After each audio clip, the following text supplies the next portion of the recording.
Hi, Scott Orlin with CINEMA-Magazin. The new film is called Knives Out, and I'm here with, I don't know if one is a protagonist and one is an antagonist, but Jamie Lee Curtis and Daniel Craig. Which is which? Well, which is which? I know, they have to see the movie. Talk a little bit about this genre, because we don't see it very often, the whodunit, because if it's not done right and audiences keep guessing, they buy out of it immediately. Well, it hasn't been done well for a while. I don't know.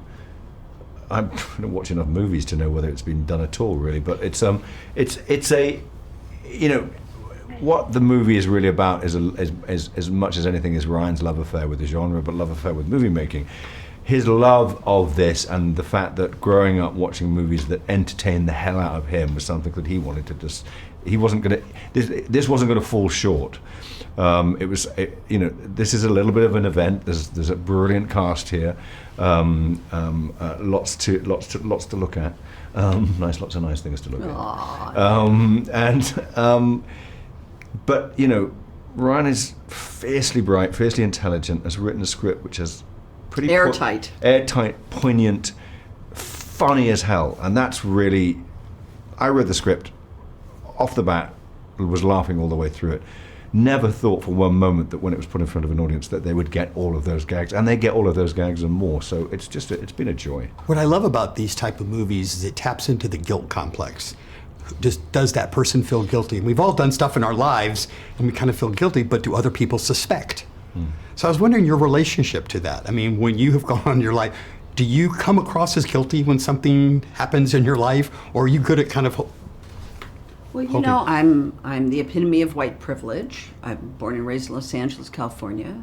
I'm also the daughter of famous people, and unfortunately, that fame actually is a burden simply because the immediate assumption is that it's not yours, that it's yours because someone else gave it to you, because of your connection to famous people. And I understand it's a byproduct of the whole thing, but you feel guilty in a weird way that you have the career you have, even though I kind of go back going like, really? It was like Halloween. We were in like Hollywood in 18 days. Are you kidding? It was not handed to me like on a golden platter.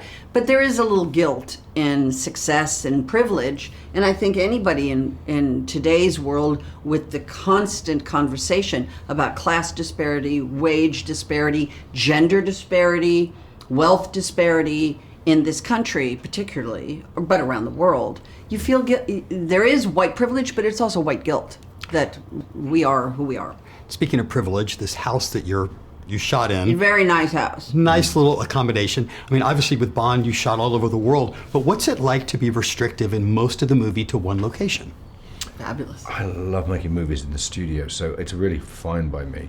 I love one location. I love just kind of, I mean, you can also, what it affords you is you can kind of shoot chronologically, which is like, so, you know, it was rare in a movie. I mean, we didn't really, but we did a lot. But a little more than you would. Chunks, it's a petri dish. Yeah.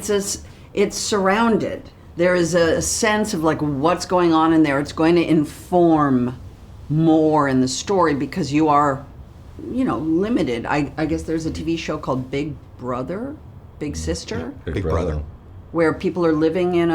Mm-hmm. It was a little like that, yeah. Right, where people are and their cameras around, and it's nice. It kind of stirs up emotion and people's personalities. Jamie Lee Curtis, Daniel Craig, thank you so much. Thank The film is you. called Knives Out. This is Scott Orlin. Until next time.